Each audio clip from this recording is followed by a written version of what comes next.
Eu já avisei a vocês que o CD Talks,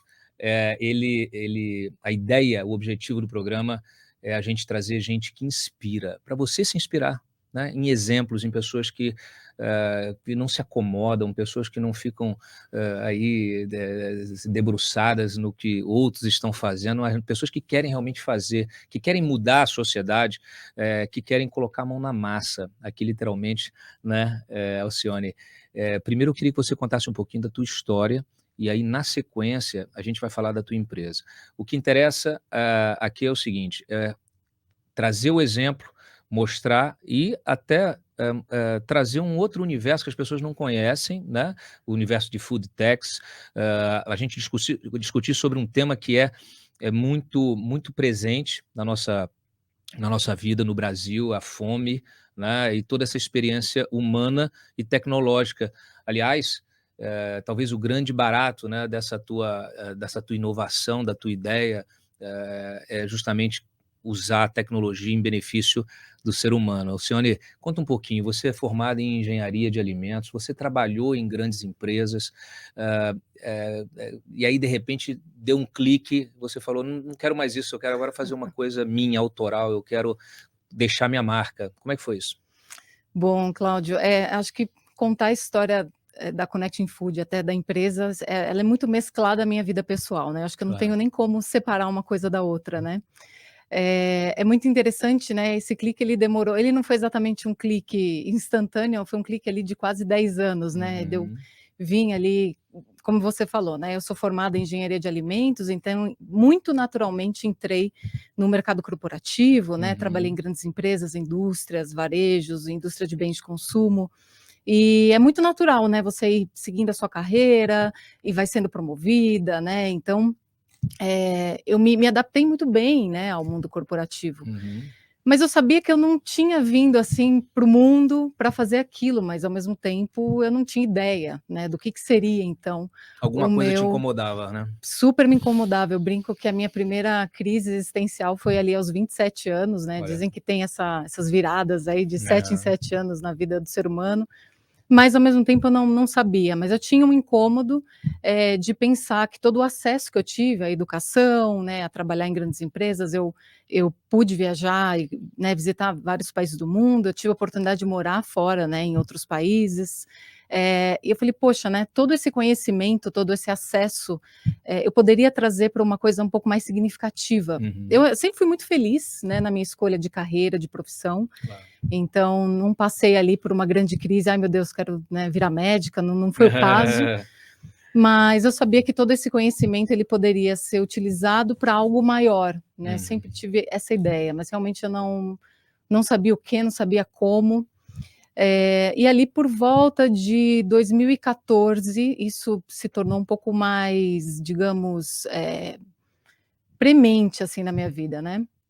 Ao mesmo tempo eu estava buscando várias ferramentas de espiritualidade, né, porque numa dessa comecei a entrar numas crises, meu Deus, o que estou fazendo aqui? Em 2014 eu comecei a estudar cabala, né, que é uma parte aí, digamos assim, espiritual do judaísmo. E aí eu me aprofundando, né, nas minhas ferramentas de espiritualidade, acho que eu fui tendo um pouco mais de clareza de que realmente aquele não era o meu lugar, né.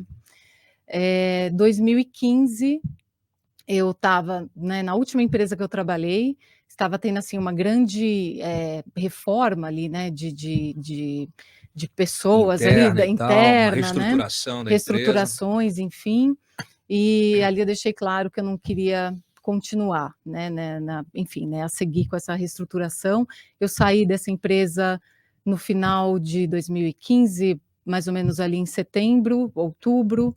Porém, exatamente um mês antes, eu fui numa palestra que tinha, quando a gente ainda tinha eventos presenciais ali, né, bem antes da pandemia, e foi a primeira vez que eu me deparei com o número do desperdício de alimentos no mundo. Eu não tinha Qual é o número de ideia. desperdício? Naquela ocasião, Cláudio, era o famoso, hoje é o que a gente mais conhece, né, 1/3 dos alimentos no mundo, produzidos no mundo são desperdiçados, que é um número que a gente tem até hoje, né, o número oficial da FAO. É uma métrica aí da FAO. Exato, extremamente usada, não temos atualizações sobre esse número global, digamos assim. O que deixa eu fazer um parênteses aqui, né, o que é uma coisa absolutamente surreal, né? Porque assim, se você pensar que 1/3 dos alimentos que são produzidos no mundo vão para o lixo, alguma coisa está muito errada, né? Exato. Porque você, como é que pode, com tanta gente passando fome, porque termina, fecha o teu parênteses da tua vida pessoal, porque eu quero entender um pouquinho o ciclo do alimento. Porque tem uma coisa assim, né? Tem assim, como é que acontece o desperdício? Mas primeiro, você está falando do teu clique, você está nesse momento que você está buscando uma coisa mais espiritual, está buscando a tua espiritualidade, quer dizer, você está buscando, na verdade, um significado para a tua Exato. existência, né? Isso não é pouca coisa, né? É, é, e aí você, nessa reestruturação, fala assim, não, obrigado, valeu, foi bom, mas eu quero outra coisa, não sei ainda direito o que é, mas eu quero outra coisa. Aí você foi nessa palestra, o que era essa palestra? Era uma palestra sobre sustentabilidade, tinham Aham, várias temáticas, né, acontecendo ali, e uma dessas palestras era sobre desperdício de alimentos. certo. Então é esse espanto que você trouxe agora, né, falando: Uhum, "Poxa, a gente joga tanta comida fora e um monte de gente, né, milhares de pessoas passando fome todos os dias". Eu não tinha ideia desse cenário, eu assisti essa palestra, eu falei: "Eu vou trabalhar com isso", né, de uma certa forma, foi ali que eu vou fazer alguma coisa relacionada ao desperdício de alimentos, de novo, não sei exatamente o que é, mas eu encontrei o tema, hum, encontrei aonde eu vou me inserir, foi certo. exatamente nesse momento. Mas porque eu já estava aberta e buscando, né, buscando ali qual que seria essa inspiração, qual que seria meu propósito de vida, literalmente.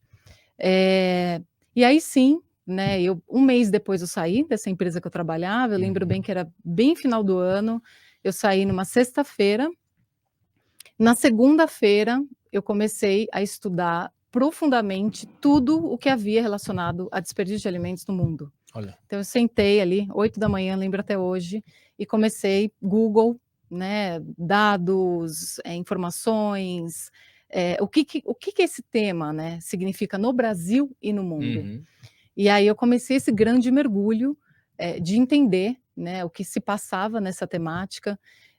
Eu fiz até um mapa mental de todas as pessoas que trabalham com isso, por exemplo, no Brasil, eu listei o nome de todas as pessoas, pelo menos ali na pesquisa Google, LinkedIn, e uhum. aí eu falei assim: "Eu vou conversar com cada uma dessas pessoas", né, eu Olha, não conhecia ninguém, enfim, mas, né, fui entrando em contato com o LinkedIn, logicamente amigos de amigos, né, e perguntando, tive pessoas incríveis que foram me apresentando a outras pessoas, aconteceu de alguém falar assim: "Quem então é essa louca que tá me" olha, Cláudio, foi quase, viu, porque eu abordei pessoas, por exemplo, no LinkedIn, e falou: "Olha, você não me conhece, né, você não sabe quem eu sou, mas eu quero entender um pouco mais Olha, dessa área que você trabalha, se você puder ter 5 minutos comigo de conversa", e as pessoas conversam. olha que legal, É impressionante, que legal, impressionante. Pessoas incríveis que eu tenho contato até hoje, que bacana. que falaram comigo sem nunca ter me visto na vida, mas porque eu estava ávida a saber mais sobre essa temática e mergulhar nela, ainda sem saber como. E aí? Então, bom, isso, né, 2015, e aí em 2016, lá para março, eu entrei, essa cronologia ela é importante, né, porque essas coisas foram acontecendo de uma forma rápida. Uhum. Eu me inscrevi num laboratório de inovação social de uma escola que chama, não é uma escola, é uma organização que chama Social Good Brasil, Social Good Social Good Brasil, Brasil, isso, que legal. na ocasião tinha um laboratório de formação de empreendedores de impacto social. Olha que legal. Muito interessante, né, porque eu nunca fui empreendedora, né, sempre trabalhei em empresa, Uhum. e eu sabia que eu ia trabalhar com uma grande causa, que era a redução do desperdício de alimentos, e esse laboratório, ele, de uma certa forma, instruía as pessoas a trabalharem com os ODSs, que são os Objetivos do Desenvolvimento Sustentável, não sei Sim. se todo mundo está familiarizado, né, são Uhum. 17 objetivos da ONU para a transformação de grandes problemas globais até 2030, são grandes metas globais até 2030, e a redução do desperdício é uma dessas metas, né. Perfeito. E aí no Social Good Brasil existe uma trajetória para você construir um negócio de impacto. Olha, Então é uma escola, é literalmente uma formação, e ao longo de 2016 eu passei por essa escola, e aí a Connecting Food nasceu ali, como essa plataforma de conexão de alimentos e organizações sociais. Lógico, a coisa já mudou bastante, mas a semente sempre foi essa. Então, desde o princípio, eu determinei para mim, né, pessoalmente, que nenhum alimento que fosse produzido poderia ser descartado. Olha. Esse alimento teria que alimentar pessoas.